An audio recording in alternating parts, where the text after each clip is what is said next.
નમસ્કાર, હું રાજ. આપ જોઈ રહ્યા છો સ્પાર્ક ટુડે ન્યૂઝ. વડોદરાની મધ્ય ગુજરાતની સૌથી મોટી સયાજી હોસ્પિટલમાં મૃતદેહ ખસેડવાની પ્રક્રિયા હવે વધુ સરળ બનશે.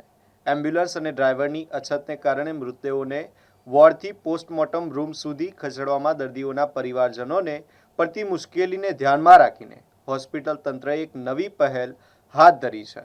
લગભગ 37 એકરમાં ફેલાયેલી સયાજી હોસ્પિટલમાં અત્યાર સુધી ઘણીવાર સ્ટ્રેચર મારફતે મૃતદેહને ખસેડવાની ફરજ પડી હતી. આ સમસ્યાના ઉકેલ માટે હોસ્પિટલના મેડિકલ સુપ્રિન્ટેન્ડન્ટ ડોક્ટર રંજન અય્યરના માર્ગદર્શન હેઠળ દીપક ફાઉન્ડેશન દ્વારા ઉપલબ્ધ કરાવવામાં આવેલી ઈવી બગીનો ઉપયોગ શરૂ કરવાનો નિર્ણય લેવામાં આવ્યો છે. મૃતદેહ પરિવહન માટે આ ઈવી બગીઓને ખાસ મોડિફાઈ કરવામાં આવી રહી છે, જેથી મૃતદેહને સરળતાથી અને સન્માનજનક પૂર્વક ખસેડી શકાય. આ નવી વ્યવસ્થાના નિરીક્ષણ માટે સયાજી હોસ્પિટલના આરએમઓ ડોક્ટર હિતેન્દ્ર ચૌહાણ સ્થળ પર પહોંચ્યા હતા અને સમગ્ર આયોજન અંગે માહિતી આપી હતી.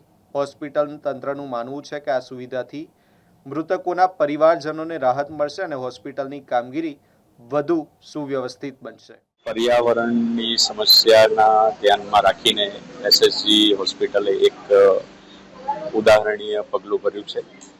એક ઈવી વ્હીકલને મોડિફાઈ કરીને એને મૃતદેહના જે કેમ્પસમાં પરિવહન એક જગ્યાએથી બીજી જગ્યાએ પહોંચાડવા માટે ઈવી વ્હીકલનો ઉપયોગ લેવાનું શરૂ કરવામાં આવ્યું છે.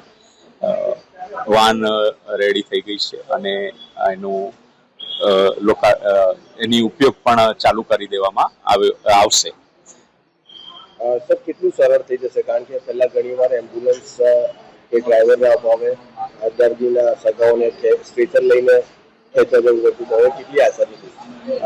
એ સમસ્યાઓને ધ્યાને લઈને જ આ નિર્ણય લેવાયો છે. કારણ કે એમ્બ્યુલન્સનો ઉપયોગ પેશન્ટના પરિવહનમાં થતો હતો, બ્લડ કેમ્પમાં અને એમાં પણ ઉપયોગમાં આવતી હતી. તો એ સમય દરમિયાન જો અગર મૃતદેહનું ખસેડવાની નોબત આવે તો તે વખતે થોડી મુશ્કેલીઓ સર્જાતી હતી. તો એ મુશ્કેલીઓના ધ્યાને લઈ આ ઈવી વ્હીકલને અમે લોન્ચ કર્યું છે અને મોડિફાઈ કરી અને એને ઉપયોગ મૃતદેહના પરિવહન માટે અમે ઉપયોગમાં લેવાનું ચાલુ કરીએ છીએ.